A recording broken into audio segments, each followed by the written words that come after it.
And we will now go to number 4, which is effectiveness of citizen police oversight audit that looked at whether the Austin Police Department implemented changes to policies and practices as recommended by the Citizen Review Panel. Great. This audit was managed by Patrick Johnson and led by Mary Dory, and Mary will be making the presentation this morning. Good morning, folks. Good morning, committee members. As Corey mentioned, my name is Mary Dory, and I'm here to present our audit addressing the effectiveness of police oversight, citizen police oversight, I should say.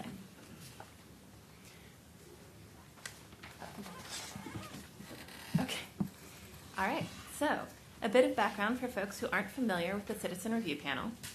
The panel, or CRP, was a citizen oversight group established through the city's labor agreements with the Austin Police Association. The labor agreement allowed the CRP to review certain types of police investigations and allowed them to offer non-binding recommendations to the chief of police. Cases reviewed by the CRP include complaint investigations, as well as serious or critical incidents such as officer-involved shootings. Due to our time constraints, I won't go into the details of the CRP's existence, but it's here as a reference. Our scope for this audit covered recommendations issued by the CRP while the city's most recent labor agreement was active, so approximately October 2013 through December 2017. Shortly after the labor agreement expired in December 2017, the interim city manager suspended the CRP from further operation, so it's currently not operating. In our scope period, we found 28 memos written by the CRP, which contained a total of 54 different recommendations. And a summary of these recommendations can be found in Appendix A of the report. We also found 10 written responses from the police department, which addressed 17 of the recommendations. All written responses that we identified were issued by former Chief of Police Art Acevedo. As we'll discuss in our findings, we're not certain that we found all of the memos due to issues with records retention. Our audit has 2 findings. The first is that citizen oversight did not create substantive change within the Austin Police Department. We noted that APD changed its policies or administered discipline in response to 15% of the CRP's recommendations. APD asserts that its current practices comply with 54% of recommendations. However, APD asserted that in most of these cases, APD procedures already matched the recommendations, so no change would have needed to take place, or that APD had changed their procedures for reasons unrelated to the CRP recommendation. We identified 5 causes for this disconnect between CRP recommendations and APD practices, which I'm about to talk about.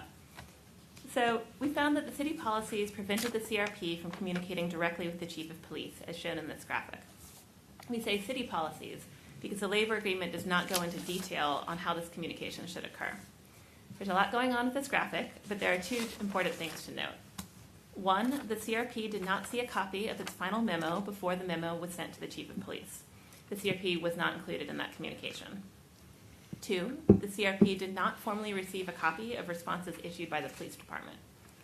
The lack of direct communication conflicts with the labor agreement, which states that the CRP will issue recommendations to the chief of police. It also means that the CRP did not know when or if the chief received their memo, or when or if the chief responded to a memo. Multiple panelists compared this communications process to a black hole. Additionally, the process creates a risk that other parties could edit memos without the CRP approving changes. We also found that the city did not establish clear responsibility for maintaining records. Neither APD nor the Office of the Police Monitor had a complete library of all CRP memos. This means that APD may not have received all the memos. Additionally, there's at least 1 memo that no one has a copy of. We identified the memo because it was referenced in other communications, but no one was able to provide a copy of the memo itself. Next, we found that there were general lengthy gaps between the time an incident occurred and when APD presented the case to the CRP. On average, over a year elapsed between when an incident occurred and the date that the CRP issued a memo. This affects the timeliness of all recommendations, but also in particular discipline recommendations, as the chief can generally only issue discipline within 180 days of an incident.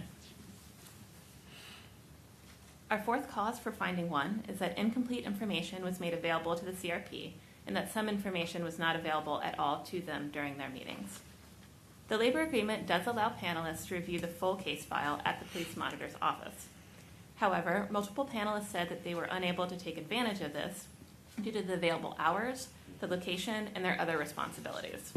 Instead, panelists often relied on the information supplied to them at the meetings of the CRP. All of the panelists reported that during meetings, video files of incidents were sometimes missing, and sometimes, if video files were available, they could not always be accessed during the presentations due to technical glitches. All panelists also reported that APD sometimes could not address all of their questions because the original investigating officer was not always the person presenting the case. The lack of complete information may have affected the CRP's ability to understand the incidents and issue effective recommendations. Our final cause for finding one is the fact that the Chief of Police was not required to acknowledge or respond to CRP recommendations. The CRP issued a written response to 31% of recommendations. For the other 69%, the CRP received no formal response from the department. As a result, they did not know if the recommendations were implemented or relevant to department operations. We did see clusters of repeated recommendations. For example, up to 4 requests for APD to interview all key witnesses. Based on our conversations with APD, a timely response from the Chief of Police would have reduced the need for the CRP to issue the same recommendation multiple times, or alternatively, they could have changed the recommendation to get at the heart of what they were disagreeing with. Our second finding is quite short in comparison. We found that the information created by the CRP was not fully protected or retained. In short, the city did not provide CRP members with training regarding records retention or public information requests, and the city did not provide them with city email accounts. As a result, CRP members used personal and work email accounts to conduct CRP business, and we confirmed with panelists that there are still CRP records in some of their email accounts.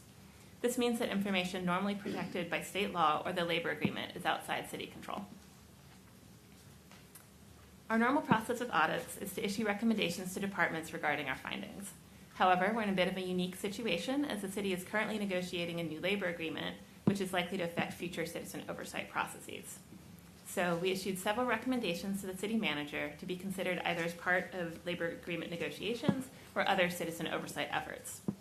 The city concurred with the goals of all of our recommendations. That concludes our presentation, and we're happy to take any questions you might have. Great, thanks so much, Ms. Story. Questions? Councilmember Alter. So on finding one, where APD asserts that its current procedures comply with 54% of the CRP's recommendations, is there a list of the 54% where they do agree that I could find somewhere? Sure. So if you look at the appendix in the report, we go into detail as to whether APD concurred or not with the recommendation. And so it's the second column from the right. It's titled Summary of APD Response / Changes. And we'll note either not applicable in some rare instances, or APD concurred, APD changed its practices, or APD believes current practices conform to the recommendation. So even though it says no written response, APD believes it's already doing that in a number of these, over 50% of these cases. So we found the formal written responses issued, in this case, all by former Chief of Police Art Acevedo, but we also met with APD and discussed their current practices and whether anything had changed in response to the recommendations. Okay, so there was no written response, but then there was a conversation, and this chart lays that out. Okay, and so from this chart, we can see what the 46% were that they disagreed with. Yes. If we mark that out. Okay, thank you.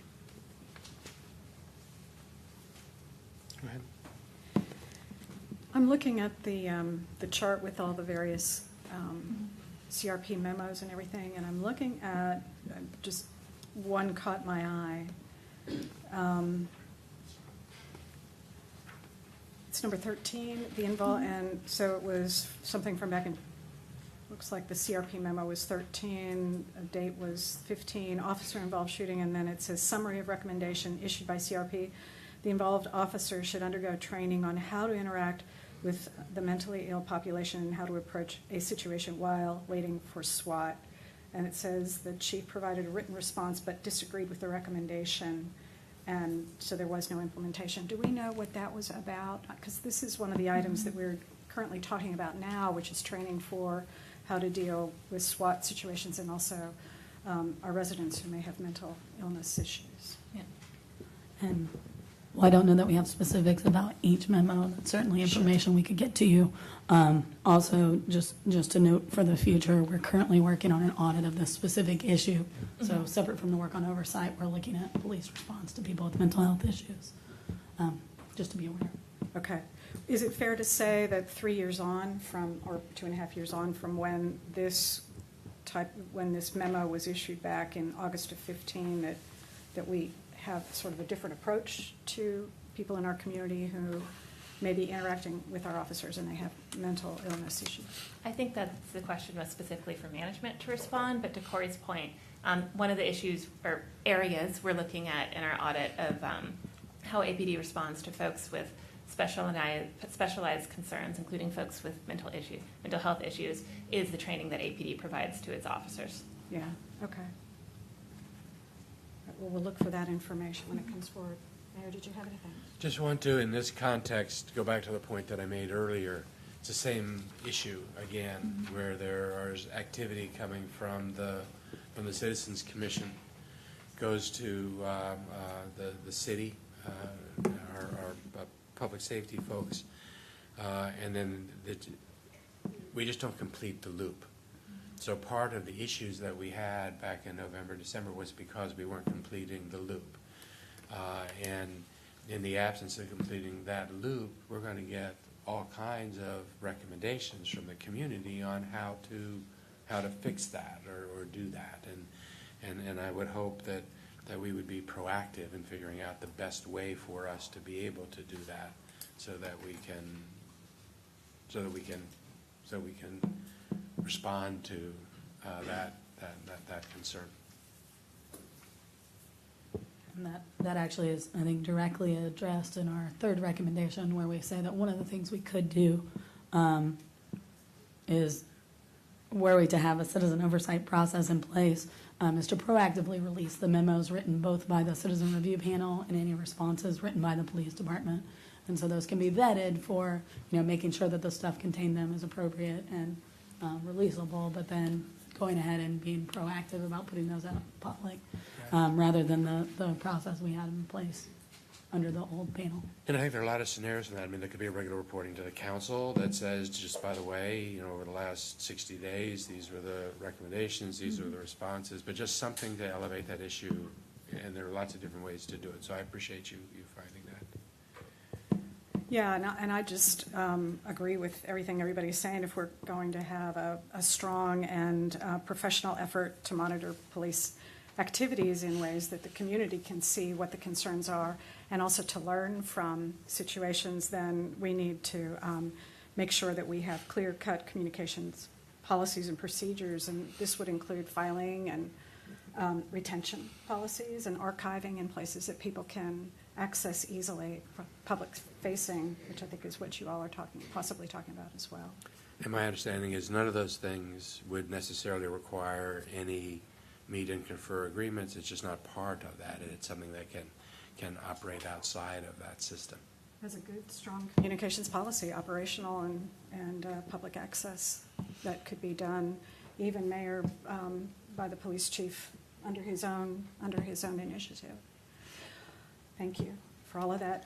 Is there any department management response to this particular audit? Okay. With those folks, are there any more questions for our staff? I'm not sure if this is a question for the staff or for management. In here on 28 and 29, those are situations where the review board is recommending that APD should identify more effective means of de-escalating situations, or APD should review a way to apply measured use of force based on the situation. Here it indicates that APD disagreed with the recommendation. It's my understanding we've just recently changed that policy.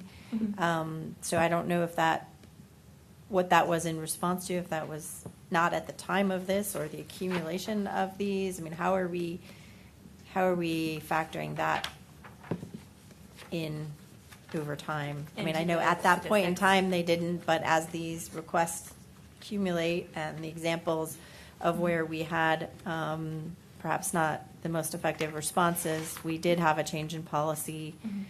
How is this audit keeping that in mind. Right, Patrick Johnson, Assistant City Auditor. I think for those two, those were ones where the chief did respond at the time and disagreed with the recommendation. And I don't recall, but it's in the vein of APD thinks that they're doing enough in that regard, and so I think disagreed. And in this instance, I think when we looked at it, certainly that was addressed, and the de-escalation policy was recently put in place. I think our discussions were that wasn't put in place as a result of these recommendations. So those fall in I think, somewhere where the outcome aligns with what the CRP recommended. It wasn't as a result of what they recommended. Yes, and I would add that the cases where we do have a written response from the chief are a little bit different, because you'll often see him in the memo stating explicitly that he disagrees with the recommendation, which is why we'll say APD disagreed in those cases. We did go back with APD and we sent them our whole list of recommendations and asked them to provide responses. Where we did have written responses from the chief already in place, they said, you already have a response from the chief, that's sufficient for that, which makes sense. It was the chief of police responding. In other cases in which we don't have a written response, we have some information about what they're doing in the current practice. Yeah, I still think that, if you start to accumulate requests for de-escalation policy and you get a de-escalation policy, which I think was an important step forward under then interim Chief Manley, that it is confusing to say that has nothing to do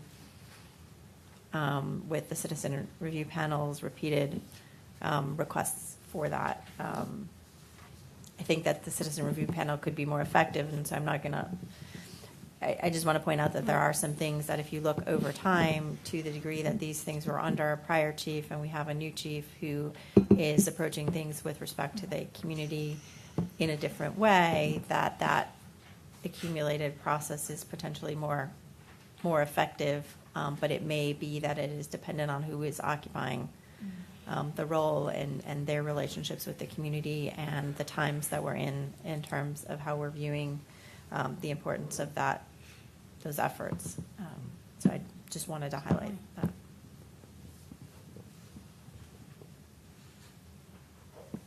All right, any other questions for our staff or audit staff? I'll call up the. On this item? Mayor? This was, and I know you gave us a memo about this, and I just wanted to touch base on it. I get a lot of information when I open up the media in the morning, but I'm not used to opening it up and hearing about reports that I haven't seen yet. And I think that there are 2 audit reports on today, and I think this may have been one of them, where I was reading about it before I had seen the report. Can you talk about how that happens, or what our policy is in that kind of stuff? Sure. I would say, we have a policy. I have a policy for my office that we don't release any information until everything is considered an audit working paper, which is a specific exception under state law, until the report posts. Now, it is interesting. We post a draft report. Then we post that as backup to this meeting. And so for my office, we don't release anything until it's usually a couple of business days before the Audit and Finance meeting. Once we've incorporated management's response and had our conversations with them about the content of the report, and then we'll post it as backup, and that's usually when we release it. We will, with council offices, we'll answer questions, and we do provide briefings in advance on the topics and on the kind of summary findings. But it's not something from my office's perspective. We would not release anything until it posts publicly. So when I was reading about these 2 reports in the media, had you published those in backups and I had just missed them in backup? No, we had not at that point. So they weren't made public at that point, but they appeared in the media? That is correct. Okay. So, Chairman, I just point that out as a concern. I think we need to find out how that happens and see if there are, I don't know if there's an audit of the auditor's office, or if there's I don't know if there's a better procedure or something that we can use to help ensure that the council members see these things before they're made. I mean, I found myself in the awkward position of being asked Right. questions about an audit that I hadn't seen yet. But yet, my constituents had seen it or seen reports on it, and it was awkward. Certainly. And I think one thing that we'll do internally is you may have noticed, we have just a draft stamp on here. I think we'll improve our watermarking to make sure it's really clear that these documents are confidential until kind of further notice. I think we used to have more language along those lines. And then also, we could reiterate our process internally about kind of how those documents are handled. Well, there's something so that we're not in this position again. Certainly. Chair. Yeah, sure. Councilmember Flanagan. Thank you. Just on that point, it's my understanding that we're all very concerned about transparency, and we want to make sure the public has access to all of the documents and the information and the process we follow to make policy. But it's my understanding that audit working papers there's a special carve out in public information for audit working papers. Is there a reason for that? I believe that under state law, basically they say that final audit reports are a public document, but drafts are not. And I think some of that is the process that we go through of sharing our results. So if you found a maybe early work paper, an early draft, it may not have all the information that we get as we vet that with management and talk through. Maybe there's something we missed or additional information that we're given. And I think the concept, at least, I believe that passed in 2003 at the state level. And the concept there was to make sure that what was being posted was really a final document and not the one that was still being vetted. Thank you. I think that's really important. We want to make sure that the public's getting accurate information, certainly accurate audits. There's so much value in the trust relationship we have with the auditor's office that we want to make sure that we're not, or that there's not a process that's being followed that's somehow harming that reputation. Thank you. Great, and I can't let this go without noticing that we are also talking about this particular topic in the construct of trying to make sure that communications within the police department are transparent and reproducible and archived and retained. So communications is always going to be a work in progress, and we always need to improve. There are plenty of situations where the press gets information before council gets it, and very often even staff has it, and when council asks for it, we don't get it. And so this is a constant tension, probably, among all layers. And so I guess improvements in all areas would probably be a good thing, including if council is asking for information from staff, that we also get it when we ask for it. All right. Is there anything else for staff on this particular audit before I bring up the department to respond? All right. Thank you to the auditors. Gentlemen, do you want to come up and give the police department response? I believe it will actually be from Ray Ariano, who's our assistant city manager over this. Certainly, the police monitor, the police department, labor relations, and the law department were all involved in our discussion process. But since we made our recommendations to the city manager, I believe Ray Ariano has taken the lead on the response. Good morning, Chair, Mayor, council members. Ray Ariano, Assistant City Manager, and again, commenting on the reports from the Auditor's Office in this regard. Again, appreciating very much the information that's been presented and how we might improve upon not only the procedures that were in place in the past, but really a new day looking forward in terms of what we've heard from the community, what we've heard more specifically from the council in the interest about citizens' oversight and accountability of the police department. And how we might do that better in a way that could be a model for other communities in the future. As you well know, we are newly appointed police monitor, Farrah Muscadin, who's here with me today, is embarked in a process to look at what is the best way to move forward in terms of having citizen oversight, not only within the office of the police monitor itself, but potentially having a separate body in order to help accomplish the goals of accountability and transparency about what happens in terms of procedures within the police department. And so There are some pieces that are dependent on local government 143 and the need for labor negotiations and coming to an agreement, as well as administrative pieces that we can put in place and make sure that the pieces that we're responsible for as management are followed and adhered to. So we look forward to going through this process that Paramuscadin is embarking upon with the community, in terms of identifying what is our best framework and process for citizen oversight, and then melding the administrative procedures so that we can accomplish and address these issues that have been identified in the auditor's report. And with that, I'm happy to answer any questions. Thank you, Mr. Ariano. Any questions, Mayor? Councilmember Alter? Mr. Flanagan, did you have any questions on this one? All right. Okay. I think you heard the comments that we made to our audit staff about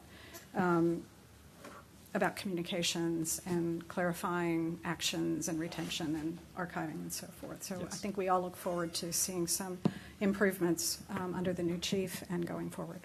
Certainly, and so do I. Great. All right. Is there anything else on this audit that anybody would like to ask or offer? If not, I'll entertain a motion to approve or accept. Mayor moves that we accept this audit. Councilmember Alter seconds. All in favor? And that is unanimous on the panel. Thank you all very much for this. Thank you. All right, I think we have, let's see, the Visit Austin audit, item number 5, and we've already done 6, so this will be, other than identify items to discuss at future meetings, this will be our last one. That clock up there is not correct. Let's see. I guess it's like 4 hours off.